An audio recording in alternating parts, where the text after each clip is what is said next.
So around 2 months back, I installed Windows 11 on my this Sony Vaio laptop that is around 15-year-old, and it's running with 4 GB of RAM with the Intel Core i3 3rd generation processor. I was really frustrated with the problem because it was not responding, it was working very slow, and you can see while opening any kind of pages like settings, file explorer, it taking a lot of time. And even I have not opened any kind of application, any kind of browser, still if I bring up the task manager, you can see the utilization is so high. So finally I decided to switch back again to Windows 10. And today in this video, I will also show you that how exactly you need to switch back to Windows 10 from Windows 11.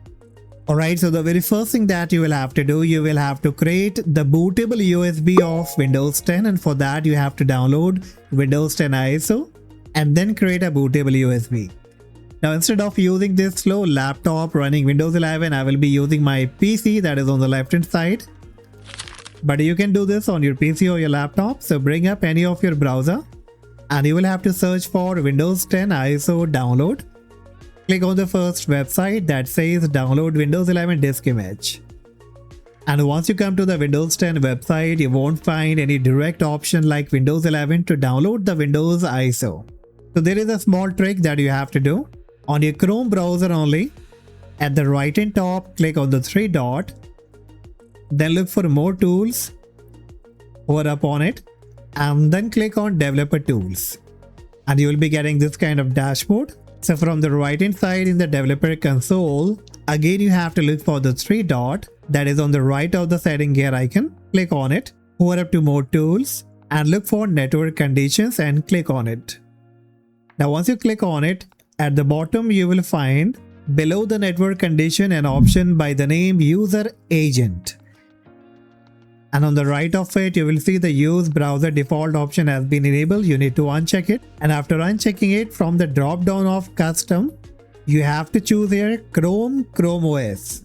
And that's it. Once you have selected, now this time if you refresh the Windows 10 website page, and if you close this, so bingo, now you can see the option to download the ISO has been available here. So click on the drop down of select edition, choose Windows 10 multi edition, click on confirm, choose your product language, and then either you can download for 32-bit or 64-bit. I will go with 64-bit download, and the downloading will be started, and it's around 5.7 GB.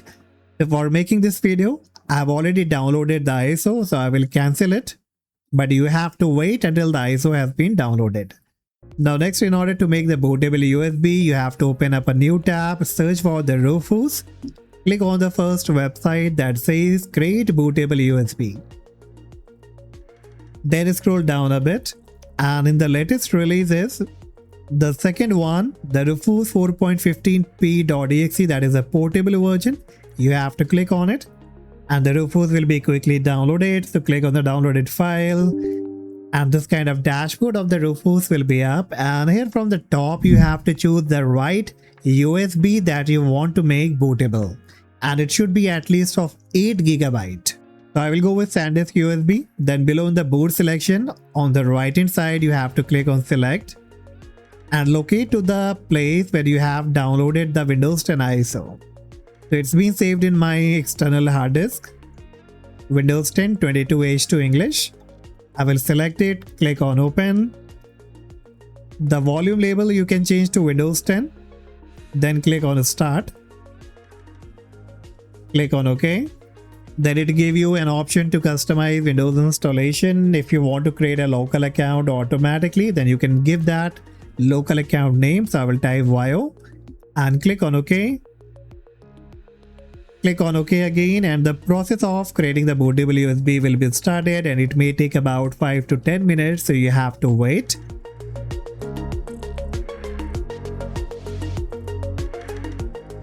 And once the bootable USB is ready, it will show you in the green color ready. So now you can click on close, and if I bring up the file explorer, so you can see we have the SanDisk USB that's been converted to Windows 10, and if I bring it up, all the Windows 10 installation files are being listed here. Alright, now we can connect this bootable USB to my laptop that contain Windows 11. So after connecting the USB, you have to restart the computer and use the BIOS key in order to change the boot priority order so that the next time it can boot with this bootable USB. Now as I am using this Sony Vaio laptop, so I have to use the assist key after shutting down the computer. But what you can do, you can restart the computer and either press the F2, escape or the delete key in order to bring up the boot priority order. Alright, so on my end you can see it's asking me start from media USB device, so I will select it, and after selecting, within few seconds only you will find that it will come up with the Windows setup page. So you need to click on install now.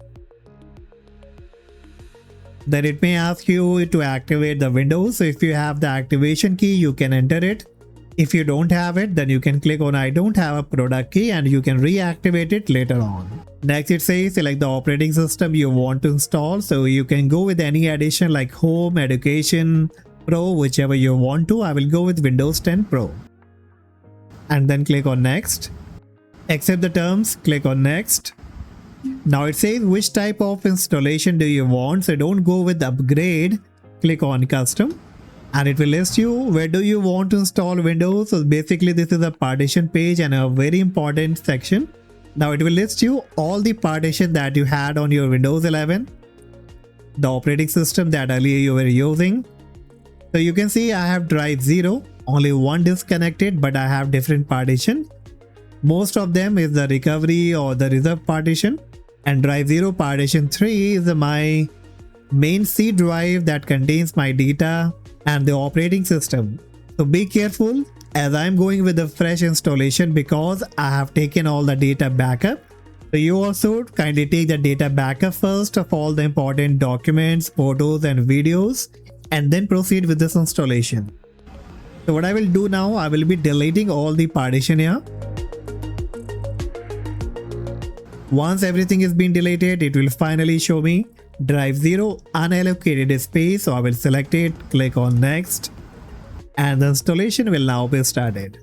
So let's wait until this all process has been completed, and as this is not Windows 11, so it won't give you that irritating and annoying Microsoft setup, so you have to wait.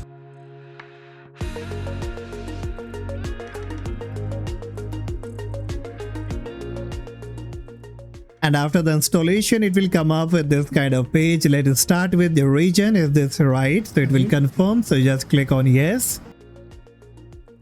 Choose the keyboard layout. Click on yes. Second keyboard layout, I will skip it. It may ask you to connect to internet. I will do that later on because I am just in a hurry to show you. So I will click I don't have internet, that is on the left hand corner.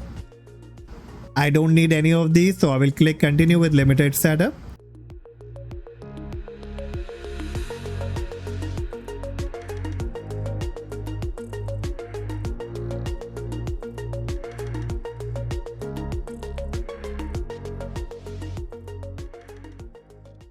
So finally we got the dashboard of Windows 10 and I'm really happy. Let me show you why. If you have noticed that on Windows 11 that was on the same device, when I was trying to open my settings file explorer, it took forever to open and show the settings and the file explorer. But here, then if I right click on Windows icon, click on settings, so you can see immediately it comes up. Alright, so now here in settings only, if I go in the about section, so you can see we have the same device, Intel Core i3 3rd generation with 4 GB of RAM. And below Windows specification, it's Edition Windows 10 Pro 22H2. Alright, so that's all guys for today, and hopefully you now know how exactly and why you should switch to Windows 10 from Windows 11. And I really recommend that if you are using an old PC or laptop with a low configuration, kindly stick with Windows 10. Now if you want to know more about the Windows 10 security, that what exactly you can do, because the update for Windows 10 has been ended in 2025 only.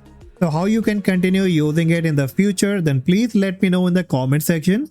And even if you want to optimize more Windows 10 for the better performance, then also you can let me know in the comment section. And don't forget to like and subscribe, and I see you in the next video. Bye bye.